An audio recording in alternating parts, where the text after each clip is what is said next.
અને સમાચાર પર નજર કરીએ તો સિહોરના ગ્રામ્ય પંથકમાં આજે વહેલી સવારથી જ વરસાદ વરસી રહ્યો છે। વરલ, રબારિકા, ગુંદાળામાં વરસાદ, કાજાવદર અને ધુપકા તથા ટાણા ગામમાં પણ વરસાદ વરસી રહ્યો છે। સમગ્ર સિહોર પંથકમાં આજે વહેલી સવારથી જ વરસાદ વરસી રહ્યો છે। તો વરલ છે, રબારિકા છે, ગુંદાળા ગામમાં વરસાદ, ખાંભા અને કાજાવદર તથા ધુપકા, ટાણા સહિત ગ્રામ્ય પંથકમાં વહેલી સવારથી વરસાદ વરસી રહ્યો છે। સવારથી જ જોરદાર વરસાદ ચાલુ થતા હાલમાં વરસાદ યથાવત છે। ઠેર ઠેર ગ્રામ્ય વિસ્તારમાં ક્યાંક ઉકળાટ બાદ રાહતનો વરસાદ, વિરામ બાદ વરસાદ આવતા ખેડૂતોમાં પણ ખુશીનો માહોલ।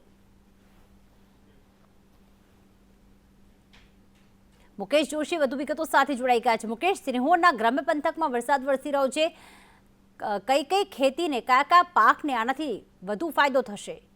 જી, આપને જણાવી દઉં કે આજે વહેલી સવારથી સિહોર એટલે કે સિહોરના ગ્રામ્ય પંથકની અંદર જોરદાર વરસાદ ચાલુ થયો હતો અને સિહોરના ટાણા, વરલ અને વરલ જે એવો વિસ્તાર છે કે જેની અંદર સતત વરસાદ છે જે જોરદાર પડી રહ્યો છે। તદ ઉપરાંત ટાણા, જાંબાળા, તો પછી આ બાજુની સાઈડની અંદર છે બેકડી, એ સાઈડની અંદર જોરદાર સવારથી વરસાદ પડી રહ્યો છે।